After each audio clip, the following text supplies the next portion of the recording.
son las emergencias endocrinológicas en el embarazo, y vamos a hablar básicamente de dos condiciones, que son la cetoacidosis diabética en el embarazo y de la tormenta tiroidea en el embarazo. Como ven, son dos temas.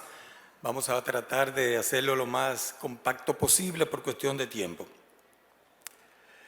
La cetoacidosis diabética es una complicación grave de la diabetes y que se caracteriza por una tríada, donde hay hiperglicemia, acidosis metabólica y deshidratación, como el resultado de la deficiencia absoluta o relativa en los niveles de insulina. Sabemos que el embarazo está presente, la diabetes está presente en el 6 a 7% de los embarazos y la gran mayoría son casos de diabetes gestacional. Importante saber que aunque la cetoacidosis ocurre básicamente en las pacientes que tienen diabetes mellitus tipo 1, es bueno que sepan que también puede ocurrir en caso de diabetes tipo 2 y en caso inclusive de diabetes gestacional. Tiene una incidencia de 0.5 a 3% de todos los embarazos de diabéticas, con una mortalidad materna afortunadamente baja, pero una mortalidad fetal muy alta, lo cual llama a preocupación.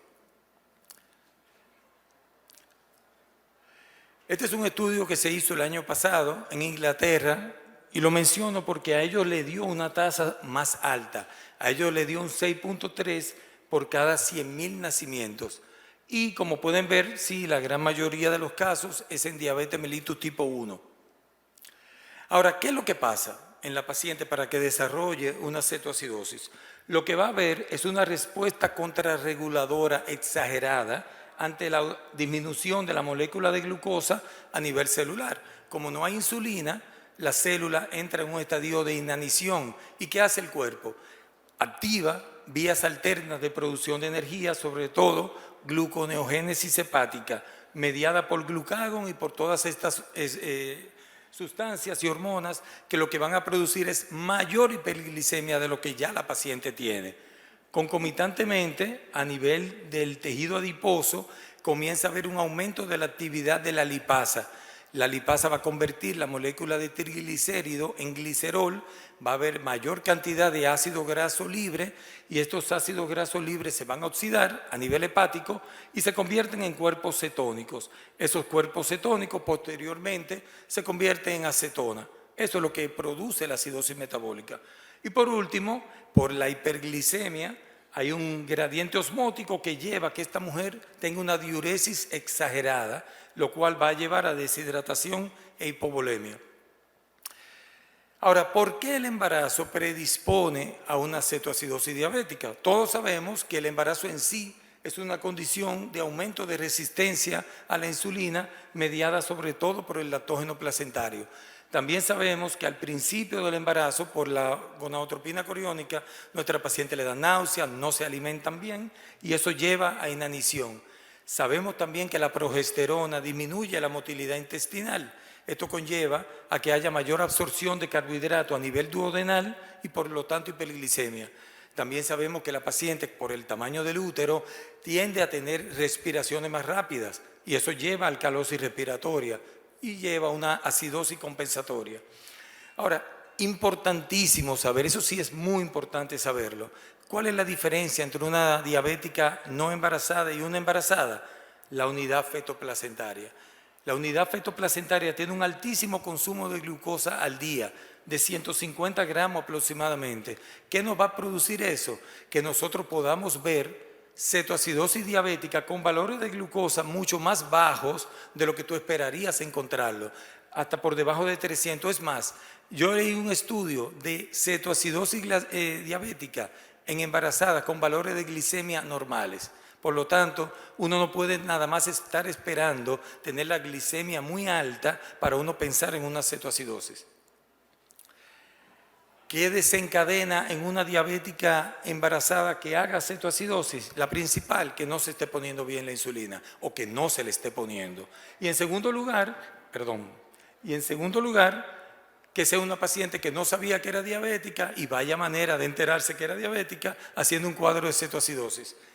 También cualquier proceso infeccioso, la hiperemesis gravídica, ojo, yo sé que ya los betamiméticos están en desuso para la autoinhibición. Pero si alguien se anima todavía a dar terbutalina, tiene que tener mucho cuidado por la hiperglicemia. Y esto sí es muy importante, nuestros inductores de madurez pulmonar. Si tenemos una paciente diabética, tenemos que estar seguros de que esa paciente se va a beneficiar. Y si nosotros necesitamos ponerle inductores, al primero que tenemos que llamar al endocrinólogo. ¿Para qué? Para que reajuste la dosis de insulina. Y la bomba de infusión, que se está usando mucho, hay que ver que esté funcionando correctamente. Los signos y síntomas, sabemos que la poliuria y la polidipsia es el principal, taquicardia, la respiración de Kussmaul, el aliento a fruta por la acetona, puede haber desorientación, contracciones uterinas y si es un embarazo más de 24 semanas, un monitoreo fetal no reactivo. A nivel de laboratorio, obviamente hiperglicemia, acidosis, un pH arterial bajo con cuerpo cetónico presente, bicarbonato bajo y BUN y creatinina alto por la deshidratación. ¿Cuál va a ser nuestra primera respuesta? Señora, tranquila, cálmese, todo va a estar bien, respire con calma. No, déjenla que respire rápido. Ella nos está ayudando, porque ella lo que está haciendo es sacando CO2 y ella solita nos está ayudando a compensar la acidosis metabólica. ¿Cómo vamos a manejarla? Lo primero es que tenemos que buscar un equipo, donde obviamente nosotros somos la cabeza, pero necesitamos un materno fetal, un endocrinólogo, un intensivista y si ese bebé va a nacer prematuro, un muy buen neonatólogo. Hay 5 pilares del tratamiento de la cetoacidosis. Una rehidratación agresiva, lo vamos a ver ahora. Insulina pero intravenosa, corregir el desbalance, corregir la causa y un monitoreo materno fetal muy estrecho. Vámonos con la primera. Reemplazo de líquido. ¿Por qué yo llamo agresivo? Porque esta paciente está muy deshidratada. El déficit de líquido es de aproximadamente 100 mililitros por kilogramo de peso. Estamos hablando de casi 10 litros que la mujer tiene de déficit. Entonces, nosotros vamos a completar 75% de ese déficit en las primeras 24 horas y a las 48 horas debemos de haberle dado el total. ¿Qué vamos a utilizar? Solución salina isotónica al 0.9%. Y vamos a pasar 1 a 2 litros en las primeras 2 horas. Y después 1 o 2 litros por hora en las primeras 2 horas. Y después vamos a medir el nivel de sodio sérico. Si el sodio está por encima de 140, seguimos con un salino de 0.45. Si está por debajo, seguimos con un salino al 0.9 a este goteo que está aquí. Luego le hacemos una determinación de destroza. Si la destroza está por debajo, la glicemia de 250, le añadimos destroza al 5% a la solución salina que le estamos pasando. Y hay que mantener una vigilancia estrecha de la diuresis porque fue mucho líquido que le pusimos para que no nos haga un edema agudo de pulmón. Esta es la meta, 0.5 mililitros por kilogramo de peso por hora. Y hay que tener mucho cuidado en las pacientes que tienen cualquiera de estas condiciones y en estos casos la hidratación tiene que ser a un goteo menor. Seguimos, insulina. ¿Por qué insulina endovenosa? Porque cuando nosotros hidratamos a la paciente, los requerimientos de insulina van a ser menor porque aumenta la sensibilidad a la insulina. Pasamos un bolo de 8 a 10 unidades de insulina rápida y luego le continuamos con esta infusión. ¿Hasta cuándo? Hasta que la paciente se estabilice, su hipocalemia, los cuerpos cetónicos desaparezcan y desaparezca la acidosis metabólica. Luego continuamos con una dosis de mantenimiento con la finalidad de tratar de mantener la glicemia en este valor. ¿Y cuándo vamos a parar la insulina endovenosa? Solo cuando vayamos a utilizar ya insulina subcutánea. El desbalance hidroelectrolítico básicamente es corregir la hipocalemia. Hay un déficit de potasio de 5 a 10 miliequivalentes por litro y tenemos que ponerlo entre 4 y 5 miliequivalentes, administrando cloruro de potasio endovenoso, pero con mucho cuidado, porque tampoco queremos ponerle una sobrecarga de potasio que le dé una arritmia cardíaca a la mujer. Y en este caso no es necesario dar bicarbonato porque, como vimos, la causa de la acidosis es la hiperglicemia. Tú corriges la hiperglicemia, se corrige la acidosis, por lo tanto no es necesario dar bicarbonato. Si es una paciente, obviamente que está muy descontrolada, vamos a tener mucha repercusión en el bebé. Vamos a encontrar hipoxemia fetal, vamos a encontrar acidosis fetal, y si la paciente tiene más de 24 semanas y le ponemos un monitor, ¿qué vamos a ver? Un bebé sin variabilidad, sin aceleraciones, inclusive con desaceleraciones tardías. Si hacemos un perfil biofísico va a estar alterado. Si le hacemos un perfil hemodinámico Doppler, vamos a encontrar inclusive signos de evidencia de redistribución del flujo sanguíneo. Vamos a ver aumento del índice de pulsatilidad de la arteria umbilical y disminución del índice de pulsatilidad en la arteria cerebral media. Ahora, calma. Inmediatamente nosotros comencemos a estabilizar la paciente, todos esos cambios van a comenzar a modificarse y la paciente va a volver a tener un trazo normal. Digo esto porque ¿qué es lo primero que nosotros vamos a hacer si vemos un bebé en bradicardia o un bebé que tenga desaceleraciones? Vamos a sacar ese bebé rápido, ¿verdad que sí? Porque tenemos miedo del estado del bebé. Sin embargo, nunca podemos hacer una cesárea en una mamá con cetoacidosis diabética que no está controlada, porque le vamos a aumentar su morbimortalidad. Aparte de que vamos a sacar un niño prematuro, hipóxico y acidótico, ¿qué le va a pasar a ese bebé? Se va a morir. Entonces, ¿qué es lo que le quiero dejar de moraleja? Que la cetoacidosis diabética en sí no es una indicación de cesárea de emergencia. Tenemos que tomar en cuenta la edad gestacional, la condición de la madre, del bebé y la respuesta al tratamiento, y se lo voy a mostrar ahora. Al ingreso, una mujer con cetoacidosis diabética, ¿qué estamos viendo? Un trazo que nos está haciendo pequeño, no llegan a desaceleraciones, pero sí no nos gusta este trazo y estamos viendo contracciones uterinas. ¿Qué pasa? Inmediatamente la rehidratamos, le comenzamos a poner insulina. Miren cómo las caíditas de la frecuencia comienzan a desaparecer y las contracciones se quitan. Miren este sí está bueno. Y si esa paciente, a pesar del tratamiento, este bebé nos está haciendo esto, a ese bebé sí hay que sacarlo. Llámese un buen pediatra, porque ese bebé no se recuperó habiendo recuperado a la madre. Ese bebé hay que sacarlo. Miren este otro caso. 9:42 de la noche, 371 de glicemia, francamente acidótica. Miren esto. Cualquiera sale huyendo con quirófano, ¿verdad? Con esas contracciones. Ahora, 1 hora después de haber iniciado tratamiento, ya la glicemia está en 301 y miren cómo las desaceleraciones ya se quitaron. Y sigue teniendo un poquito de contracciones, pero miren, sorpresa, 2 horas después, ¿quién cree que es la misma paciente? Miren cómo se corrigió. Ascenso, buena variabilidad, no hay descenso y las contracciones ya prácticamente desaparecieron. Complicaciones maternas, hipofosfatemia, si le estamos dando mucho líquido, baja el fósforo, edema cerebral es muy raro, pero tiene una mortalidad altísima, arritmia cardíaca y edema agudo del pulmón.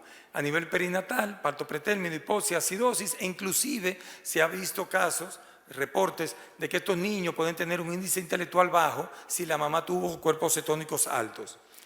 Estos son unos estudios donde estamos comparando la mortalidad materna que oscila entre 9 y 36. ¿Por qué se mueren esos niños? La hipótesis es de que tanto la molécula de glucosa como los cuerpos cetónicos pasan la barrera placentaria. Si hay hiperglicemia fetal, aumentan los requerimientos de oxígenos. Y si hay acidemia fetal, va a haber vasoconstricción de los vasos placentarios. Y aparte de eso, va a haber hipocalemia fetal y le puede dar arritmia cardíaca al bebé y darle un paro cardíaco. Ahora vamos a hablar de la otra condición, tormenta tiroidea. Y para comenzar, necesito pues aclarar 2 términos que no son iguales. El hipertiroidismo es toda aquella condición donde se está produciendo mucha hormona tiroidea. Y la tirotoxicosis es el estado hipermetabólico secundario al exceso de hormona tiroidea. ¿Cuáles son las causas? La primera, sobreproducción de hormona tiroidea. La enfermedad de Graves, la enfermedad de Plummer, el adenoma tóxico, si hay una inflamación de la glándula, si la mujer se está tomando más hormona tiroidea de la que debe, mola y todas sus variables, y la hiperemesis gravídica. La principal causa de hipertiroidismo en el embarazo es la enfermedad de Graves o bocio tóxico difuso. El hipertiroidismo está presente en el 0.2 a 0.7 de todos los embarazos y de esos el 95 es la enfermedad de Graves. Sabemos que es una condición autoinmune donde hay presencia de autoanticuerpos que estimulan a la glándula. Sus síntomas, característicamente, los que han tenido pacientes con enfermedad de Graves, los síntomas empeoran en el primer trimestre. ¿Por qué? Por la HCG. Pero luego vemos como que en el segundo y tercer trimestre la paciente se mejora. Y cuidado, en el puerperio va a tener una recaída. Estos autoanticuerpos pasan la barrera placentaria, por lo tanto, podemos ver casos de hipertiroidismo fetal hasta en el 1% de los casos. Característicamente, todos conocemos el esoftalmo, típico de la enfermedad de Graves, que es por una estimulación autoinmune de los fibroblastos que va a provocar un estiramiento de los músculos de la órbita, y el famoso mixedema peritibial, donde va a haber una coloración anaranjada a nivel de la pierna por acumulación de proteínas en este lugar. Hay una condición que la menciono porque no es lo mismo, es la tirotoxicosis gestacional transitoria.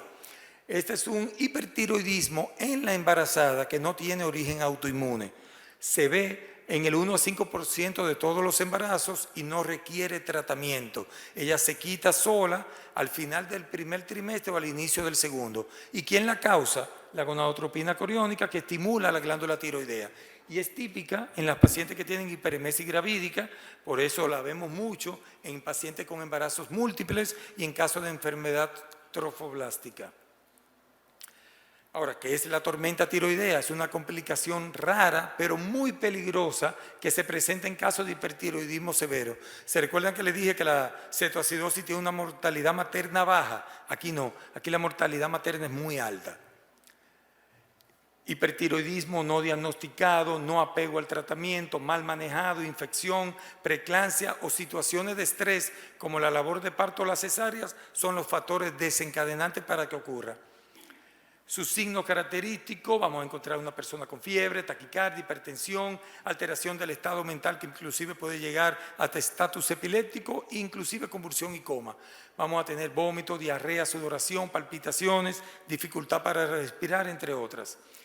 Esta es una forma muy práctica de hacer el diagnóstico, se llama escala de puntos de Bush-Watowski, que utiliza varios puntos clínicos, como son la fiebre, la taquicardia, el estatus mental, fallo cardíaco. Si la suma da menos de 25, es poco probable que sea. Si es más de 45, es una tormenta tiroidea.